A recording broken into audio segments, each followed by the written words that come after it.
They say if you dig deep enough into your blood, it tells you where you belong. But what if your blood lies?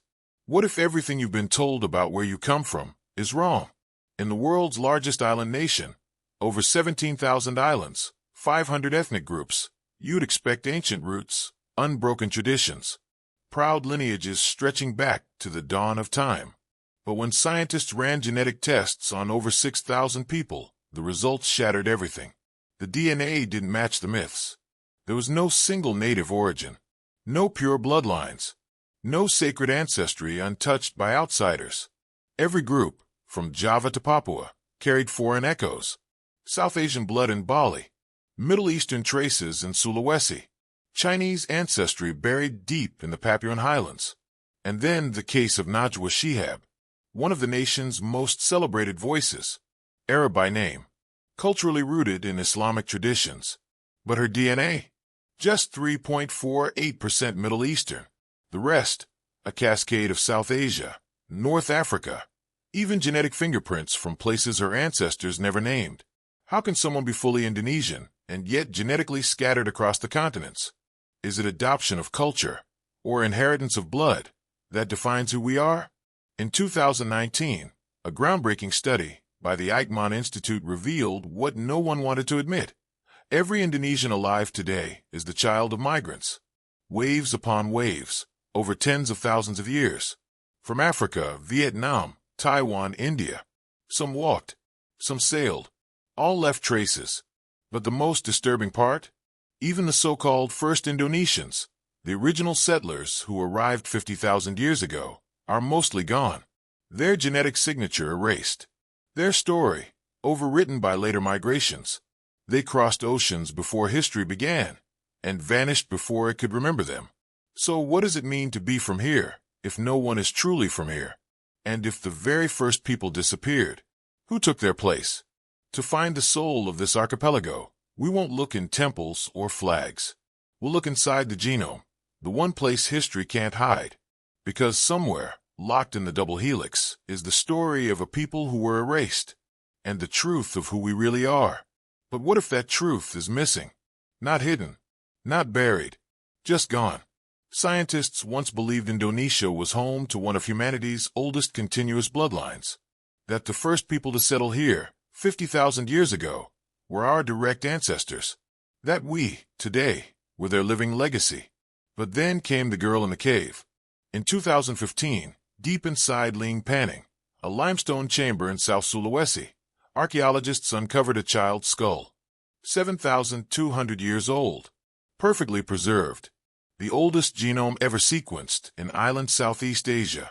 They thought she would confirm the myth of unbroken ancestry. Instead, she shattered it. Her DNA told a story no one expected. She carried genetic traces from Denisovans, the mysterious archaic humans once thought extinct in Siberia. She also carried deep Asian ancestry, from a population that no longer exists. But here's the twist. She shares no direct genetic link with modern Indonesians. Not Austronesian, not Papuan. No living group descends from her people. This wasn't just a lost tribe. This was an entire branch of humanity that vanished without leaving a trace in today's genome. The team from Griffith University and Pusat Penelitian Archaeology Nasional confirmed it in 2021, published in Nature, a new mystery lineage that rewrites the entire migration map of Southeast Asia. And yet, no one remembers her. Not in story, not in ritual, not even in blood. It's as if history skipped a chapter. She and her people crossed Wallacea before farming, before temples, before empire. They hunted, painted, buried their dead with care. But over thousands of years, they were overridden by waves of newcomers whose genes told louder stories. Her name is forgotten. Her people were erased. Her DNA nearly extinct. Which leaves us with a haunting question. If the first settlers left no legacy in our genes, who did? And what kind of migration was powerful enough to erase the island's original memory? The answer is not one migration. It's two. Two waves of people crashing into the archipelago from opposite directions. One from the north, one from the east, neither knowing the other existed, until they collided. Around 4,000 years ago, a quiet revolution began in Taiwan. farming, pottery, sailing technology advanced enough to challenge the sea. These were the Austronesians, a group so mobile, their languages would one day reach Madagascar, Hawaii, and Easter Island. But before all that, they passed through the Philippines and entered Indonesia, not as conquerors, as planters, storytellers, carriers of culture. And as they moved, their DNA moved with them, across coastlines, across islands, across generations. Chromosomal analyses reveal their genes spread at an astonishing 0.9 kilometers per year, one of the slowest invasions in history, and one of the most permanent. But just as these Austronesian farmers were stepping onto Indonesian shores, another wave was rising. From the east came a return, a prehistoric back migration from New Guinea, surging westward into Wallacea. Genetic studies published in PNAS in 2022 revealed the shock. Up to 75 to 100% of Papuan-related ancestry in modern Wallaceans comes not from ancient settlers, but from this powerful second wave. These weren't scatter drifters. They came in force, with boats, with kin, with languages that reshaped entire islands. And in the middle, Wallacea became the arena. Two genetic titans, Austronesians from the north, Papuans from the east, meeting head-on in a zone where land was scattered and nothing could be held forever. They didn't fight with weapons. They fought with genes, with marriages, with myth, with memory.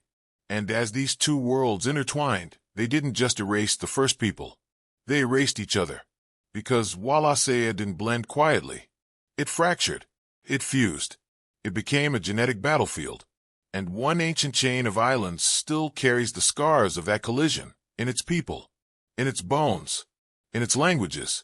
And in the next segment, we go there, to Wallacea, the broken bridge between Asia and Oceania.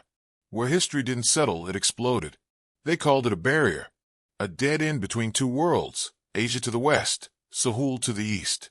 But Wallacea was never a wall. It was a gateway. For tens of thousands of years, this scattered chain of islands, Sulawesi, the Moluccas, Timor, was the only place where ancient humans dared to cross deep ocean. No land bridges, no guarantees, just instinct in boats. But Wallacea didn't just connect land. It connected lineages. And now, ancient DNA is exposing just how strange, how crowded, how overwritten its past truly was.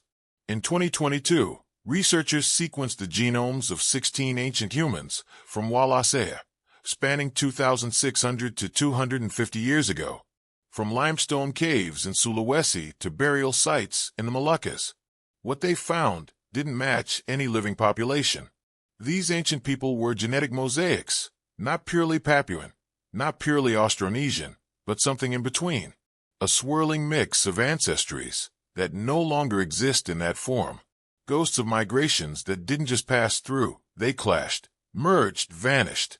Northern Wallacea, like the Moluccas, showed early Papuan and Austronesian mixing.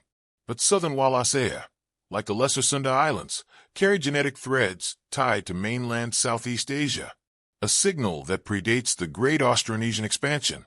It means these islands were never isolated. They were crossroads, places where languages, rituals, even burial styles changed with each passing century. And yet, much of that story is gone. Modern Wallacean populations don't match these ancient samples. The genomes from centuries ago are full of ancestry combinations that have since faded, replaced by stronger waves, louder genes. Archaeologists find foreign pottery styles alongside local tools. Linguists uncover words with roots in Vietnam, Papua, Taiwan, all spoken in the same village. And still the genetic record doesn't align. Because Wallacea isn't a bridge. It's a battlefield where memories compete to survive. The deeper we dig, into the soil, into the bone, into the double helix, the harder it is to find the original story. And yet there's one island, where the old blood still speaks.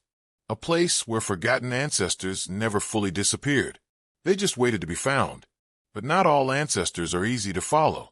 Some left no names, no graves, no monuments. Only a question. Who were the fathers of Indonesia? For years, scientists traced family lines through the Y chromosome, the genetic thread passed from father to son. It's silent but stubborn.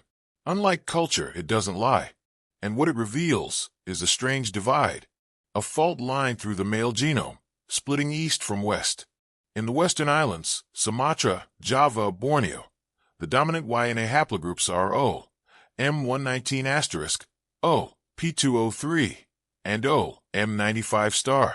These are signatures of East and Southeast Asian migrations, male lineages that likely came with Austronesian farmers from the north, sometime after 4000 BC. But in the east, in Flores, Maluku, Papua, everything changes. Here, the Y chromosomes tell a deeper, older story. Haplogroups C, M, and S, lineages rooted in Melanesia, and some dating back more than 40,000 years. Fathers from the time before agriculture, before metal, before written memory. And here's the twist. These ancient male lines still dominate the East, even today, which means something unexpected happened during the Austronesian expansion. Culturally, yes, they spread languages, rice farming, even religion. But genetically, especially paternally, they barely left a mark. Carafet et al., 2010. A sweeping genetic survey across the islands. It confirmed what few expected. The Austronesians changed the culture, but not the bloodline. They didn't replace the men. They joined them, and sometimes didn't even stay. It's a reminder that expansion doesn't always mean conquest. Sometimes it's quieter. A story told through children, born of foreign fathers, or not. And the more we map these male lineages, the clearer the silence becomes. Because while fathers crossed oceans, not all of them stayed long enough to leave sons. Fathers came from far, but left fewer sons than we thought. But while fathers disappeared, the mother line never forgot. She remembered who walked these islands first, and in her mitochondrial code, she kept their names alive. Because while Y chromosomes whispered across generations, mitochondrial DNA screamed through silence. Passed from mother to child, mtDNA doesn't skip a beat. It doesn't fade like surnames. It doesn't vanish in the arms of empires. It flows, steady, soft, and stubborn, like a river beneath the soil.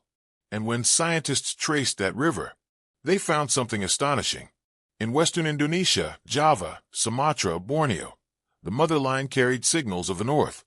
Haplogroups like B5A, B4C1, B3, Y2. These lineages echo from the Asian mainland, through the corridors of Austronesian migration. But in the east, the river turns dark, deep, and ancient. Here, in Wallacea and Papua, the maternal DNA tells a very different story. Haplogroups F1A4, Q1, Q2P, and something else. The Polynesian motif, B4A1A1A. It's rare, subtle, but powerful. You won't find it in Western islands, barely even in central ones. But in the east, and especially in Sulawesi, it lingers. And that changes everything. Because B4A1A1A is the genetic compass that guided the Pacific, the thread that links Indonesians to the vast Polynesian triangle, all the way to Hawaii, Rapa Nui, Aotearoa. And its presence in Sulawesi suggests something bold, that the great Polynesian expansion, the last massive human migration, may not have flowed from Java, or Bali, or the Philippines, but from this middle island, a place often overlooked, a place that motherlines never forgot. Even more intriguing, eastern islands like Timor and Ternate still preserve matrilineal traditions, ancestral property passed through daughters, not sons. The echo of women, not just birthing lineages, but protecting them. Because motherlines are rivers. They bend, they curve, they bleed into new channels. But they never dry out. And if that's true, then what happens when we stop following single lines and look at the entire genome? Because hidden in the full DNA of ancient Wallaceians was something no one expected, something that no modern population carries, not in part, but as a whole. A complete genome from a human who doesn't exist anymore. That's what the Wallacean skeletons gave us. Not a trace, not a fragment, but a fully mapped person who left no children. So the question echoed louder. If today's Indonesians didn't come from them, then who did they come from? That's when scientists turned to the full picture. Not just mother lines or father lines, but the entire genetic story. genome-wide SNP analysis, admixture modeling, principal component plots, all fed with 500,000 genetic markers per person. And the pattern was immediate. Western Indonesians, Bali, Java, Borneo, pulled north. Their DNA clustered with the Philippines, with Vietnam, with the southern curve of China. Austronesian, Asian, the migration we expected, but now, written in code. But the East refused to match. Sulawesi, Nusa Tenggara, Papua, their DNA curved away, not toward Asia, but toward the Pacific.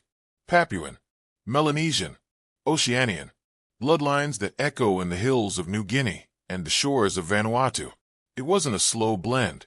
It was a wall, a hard, genetic divide, cutting east from west like a scar across the islands. And yet, the genome wasn't just divided. It was cluttered, because hiding inside the mix were traces from far away. South Asian blood, seeping into coastal Bali, arriving sometime around 1200 CE. Chinese Y chromosomes, carried in by merchants, traders, monks. Arab and Persian signals, trailing the winds of Indian Ocean trade. The Quran, the spice routes. But these weren't whole migrations. They were male signatures. Fragments from fathers who came, left children, and vanished into history. Not enough to reshape the genome. Just enough to stain it, like fingerprints on old glass. And now, after thousands of years, after millions of lives and hundreds of layers, the real question cuts through. If the genome is just a palimpsest, rewritten, overwritten, redrawn, then what was the first story beneath it all? Where did Indonesia truly begin? And could it be that the beginning itself has been erased? Or maybe it wasn't erased. Maybe it was buried beneath the footsteps of men who came from far but never stayed long enough to plant roots. Because when the genetic map was finally stretched wide, another pattern emerged, quiet but sharp. Foreign fathers, indigenous mothers. In Bali, the number spoke loudest. Around 12% of Y-DNA from India. Haplogroups HJLR. Lineages not from Austronesians, not from Papuans, but from the subcontinent. From Hindu merchants, from monks, from the deep, incense-scented caravans of the early spice trade. By 760 CE, Indian traders had already touched Bali's shores, not just with goods, but with gods. They brought epics, castes, temples, and with them sons. But even here, the mother line refused to break. Tumongar et al., 2013. A sweeping study of over 2,700 individuals across 70 communities. The conclusion? Y-DNA shimmered with outside contact. But mitochondrial DNA, the maternal line, stayed unchanged. Rooted, local, fierce. Across the archipelago, it repeated. Chinese Y chromosome O, M122, found in Maluku, in urban centers touched by trade. Arab haplogroup J2, echoing centuries of Islamic expansion from the 13th century onward. Even fragments of European R1b, a trace of colonial shadow. But none of them altered the mother line. Not in Sumatra, not in Sulawesi, not in Papua. The men came. They traded. They married. And then they disappeared into history. But the women stayed. And through them, so did the land. Because even colonization didn't erase the oldest maternal whispers. And what those whispers guarded, hidden in their children's bones, was something even stranger. A legacy too recent to be ancient, but too ancient to be recent. A clash in the DNA that doesn't match any modern timeline. And the only way to find it was to dig up the dead. So they did. Bone by bone, tooth by tooth. Silent remains pulled from jungle caves and limestone tombs, untouched for thousands of years. Not to study culture, to recover memory. Because buried in those bones was something no living human could explain. Ancient DNA, fragile, broken, but real. And when it was sequenced, everything shifted. Modern software met prehistoric blood. Mixmapper, QPADM, Alder, algorithms meant to detect echoes. They didn't just find ancestry. They resurrected people. Not individuals, populations. Entire ghost communities no longer found in any village, any island, any tribe. From 254 newly sequenced genomes, researchers uncovered a web. for ancestral pillars at the root of Indonesia. One from Taiwan, Austronesian farmers, sea-born and soft-spoken. One from mainland Southeast Asia, rugged, early, Austroasiatic in signature. One Papuan and Oceanian, bloodlines tied to Sahul, New Guinea, and the shadows of Denisovans. And what older? A subtle signal, unclassified, basal, but it shows up again and again in Wallacea. The kind of ancestry that shouldn't exist unless someone else had walked here before. And then the twist. New Guinea wasn't just absorbing influence. It was radiating it. The flow wasn't one way. It was outward.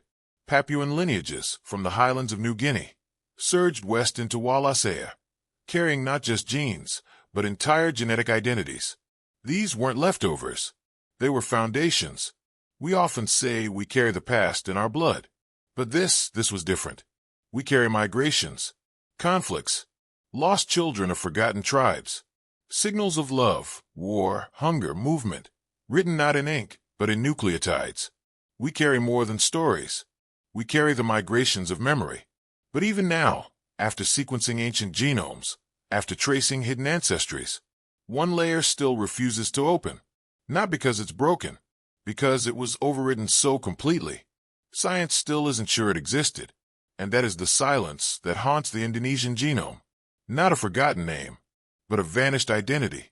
Because when scientists look back to the earliest footprints, to the first Homo sapiens who crossed Wallacea nearly 50,000 years ago, they expected echoes, whispers of that lineage hiding in modern blood. But there was nothing, not a fragment, not a match. The oldest complete genome we've ever found in the region, a 7,200-year-old girl from Ling Panning Cave, Sulawesi, discovered in 2015 and published by Brum et al. In Nature, 2021, was supposed to unlock the past. Instead, she broke it. Her DNA was a genetic island. She carried Denisovan ancestry, a deep, unclassified Asian lineage, but no direct tie to any living person.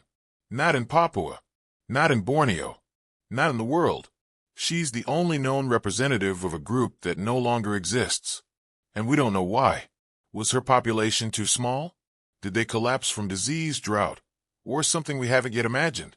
Were they absorbed, their genetic signatures drowned under the waves of Austronesian and Papuan arrivals? Even with 254 ancient genomes sequenced across the archipelago, that early voice is missing. The tools, admixture, mixmapper, QP-graph, all scan for ancestral signals. But hers doesn't appear anywhere. Modern DNA won't help us now. It's layered, cluttered, blurred by 40,000 years of movement. Only ancient remains can answer this. Older than Ling Panning, closer to the first crossing, the moment when humans left Sunda, leapt the Wallace line, and stepped into Sahul. But time is ruthless. In the tropics, DNA degrades fast. Humidity devours it. Caves collapse. Bones vanish. And yet there's hope, because in the limestone cliffs of Sulawesi, or the forest-buried chambers of Timor, one cave might still hold what science lost. A skeleton, undisturbed, older than memory. If we find it, we won't just recover a genome. We'll restore a beginning. And that would mean the Indonesian story didn't start where we thought. It started before history even began.